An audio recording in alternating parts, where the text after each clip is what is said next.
The Acolyte failed, and it's my fault. And yours, actually. At least according to Leslie Headland, who's back with another interview to whine about everyone else being to blame. The truth is, we are so spoiled now with Star Wars media. I know that it can feel sometimes like, well, I like this thing and I don't like that thing. And if you don't like the Acolyte, that's fine. It doesn't matter. The reality is that Star Wars in and of itself. Well, folks, I never thought I'd see the day where Leslie Headland starts blaming content creators for the failure of the Acolyte, but well, here we are. The collapse of the Acolyte didn't come from fans or creators online.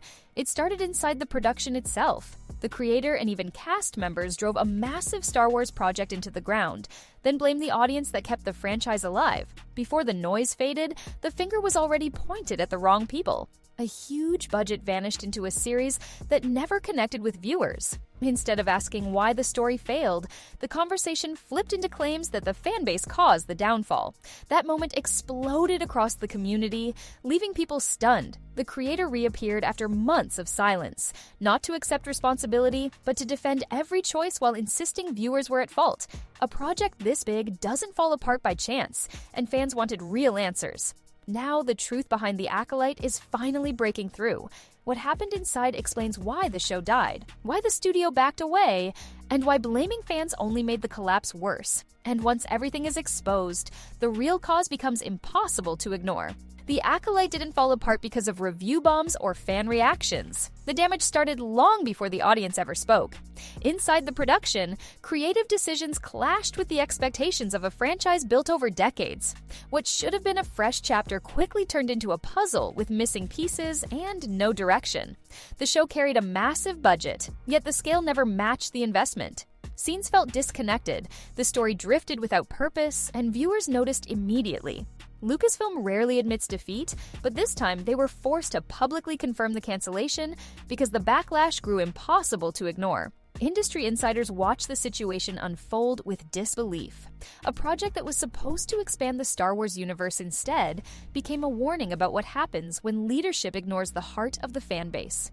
Every episode deepened the divide between what fans hoped for and what they received, and before anyone addressed the obvious problems, blame started circling everywhere except the place it belonged. As the show's flaws piled up, the narrative shifted toward the audience, setting the stage for the confrontation that followed. The collapse wasn't sudden, it was built from within. Truth is, we are so spoiled now with Star Wars media. I know that it can feel sometimes like, well, I like this thing and I don't like that thing. And if you don't like the Acolyte, that's fine. It doesn't matter. The reality is that Star Wars in and of itself. After months of staying out of sight, Leslie Headland reappeared with an interview that left fans stunned. Instead of acknowledging the show's collapse, she defended every direction taken behind the scenes. Her tone made it clear she didn't view the failure as her responsibility, but as something pushed onto her. She framed the Acolyte as a misunderstood project damaged by forces outside her control. That idea didn't sit well with fans who watched the show struggle from episode 1. Rather than address weak writing or confused world-building, she redirected attention toward outside noise. Her interview sounded less like reflection and more like justification. She spoke as if the audience misread her vision, not that the vision itself needed clarity. For a show carrying this kind of budget and legacy, that argument fell apart fast. And with no accountability in sight, the blame didn't stay on vague criticisms for long. The next target was far more specific, and it sparked the backlash that took the conversation to another level. Headland and select cast members began pointing fingers at the community, claiming toxic fans pushed the show toward failure. Critics weren't seen as disappointed viewers. They were treated as antagonists, blocking the show's potential. That move shifted attention away from the story's problems and toward manufactured outrage. Their messaging painted all criticism as hostility, ignoring the difference between hate and genuine disappointment. Fans who wanted stronger writing were lumped together with bad faith voices, further widening the divide. It became clear the production wasn't listening to feedback at all. The cast echoed similar talking points, emphasizing negativity rather than addressing flawed execution. Instead of bridging the gap, it intensified frustration among longtime supporters. Every attempt to shield the show only made the cracks more visible. This response set the stage for the moment that broke everything open. If blaming the fanbase wasn't enough, the next escalation targeted the creators who analyze and discuss the franchise every day. Headland's next claim struck directly at commentary creators, accusing them of snatching content and profiting off negativity. She argued that fan discussions hurt the show's reputation more than the writing ever did. That comment echoed across the community and sparked an immediate wave of disbelief. Creators didn't push the show toward failure. They reacted to what was already failing. For every negative video, there were thousands of comments from viewers sharing the same issues. The audience wasn't being manipulated. They were speaking openly about what they saw. Her argument ignored how fan commentary fuels engagement, builds discussion, and keeps franchises alive. Independent creators have become the heartbeat of modern fandoms, especially when corporate press avoids honest criticism. Rejecting that reality only showed how disconnected the leadership had become, and once she placed the blame on creators, the narrative shifted permanently. The conversation stopped being about a flawed show and turned into a spotlight on a production refusing to face its own decisions.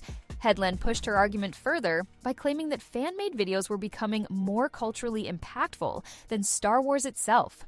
The statement shocked fans not because it was harsh, but because it revealed the franchise's growing disconnect. If commentary channels overshadowed the show, it meant the show never resonated in the first place. Instead of asking why the audience gravitated toward creators, she framed it as a threat. The idea that discussions, breakdowns, and reactions had more reach than the actual episodes only exposed deeper cracks.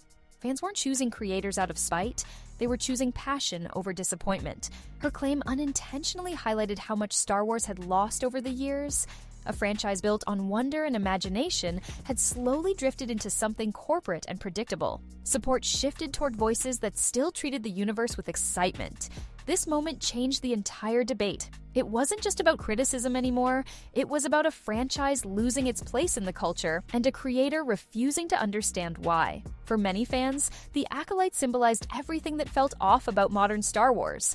The heart of the universe, adventure, myth, and character took a backseat to messaging that overshadowed the story. Instead of expanding the lore, the show drifted into disconnected themes that didn't match the world it inherited. The creative direction felt distant from what longtime viewers valued. Episodes leaned on ideas that didn't blend with past narratives, leaving even open-minded fans confused. It wasn't the bold reinvention people hoped for, it was a project unsure of itself. As the disconnect grew, fans began to feel pushed away. Their expectations weren't unreasonable.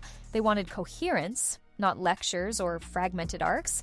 The show's tone never aligned with what Star Wars built for nearly 50 years. This split made the backlash inevitable. Once the foundation cracked, every attempt to defend the show only highlighted how far it had drifted from the universe it claimed to honor.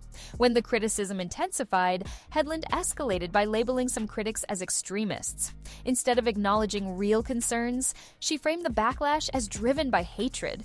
Fans who voiced disappointment found themselves lumped into categories meant to silence debate rather than answer it. The tactic felt outdated and empty in 2025. Audiences had heard this defense used countless times across different franchises. It no longer carried impact. It only signaled that genuine feedback was being ignored. Fans responded with disbelief. Longtime supporters who grew up with Star Wars were stunned to be dismissed so broadly. It deepened frustration and proved the production wasn't listening at all. Once that line was crossed, the conversation reached a point of no return. The backlash wasn't just about a bad show anymore. It became a reaction to being treated like enemies of a universe they loved. Behind the scenes, the issues weren't coming from fans. They were coming from the core of the production. Decisions were driven by personal taste instead of what fit the universe. Characters felt designed around private ideas rather than the world they were placed in, and viewers sensed the disconnect instantly. Casting choices raised even more questions. Roles seemed tied to personal relationships, not character fit or story strength. Every episode felt like it was built for a small circle rather than the broader Star Wars audience. The result was a world that didn't feel lived in or connected to the franchise's history. The writing followed the same pattern. Themes reflected individual viewpoints more than mythic storytelling. Instead of expanding the lore, the narrative shrank into something narrow and self-focused. Fans expected adventure, they got introspection with no payoff. This inward approach left the show isolated from the community. It wasn't built for the fans who kept Star Wars alive. It was built for one creator, and that decision shaped every flaw the series couldn't escape. As backlash intensified, the studio saw that defending the project would only deepen the divide. The budget was massive, the expectations even higher, yet the response kept slipping. Behind closed doors, it became clear the show wasn't recovering. Every attempt to shift blame only made the situation louder. Viewers weren't rejecting the franchise, they were rejecting a version of it that didn't feel authentic. The more the creator pushed back, the more fans highlighted the disconnect. Instead of healing the gap, the reaction amplified frustration across the community. Eventually, the numbers spoke for themselves. The engagement wasn't growing, the excitement wasn't returning, and the narrative surrounding the show was beyond repair. Cancellation became the only move left for Lucasfilm. What followed was predictable: silence, distance, and a quiet effort to move on. The studio stepped back because the damage wasn't coming from outside drama.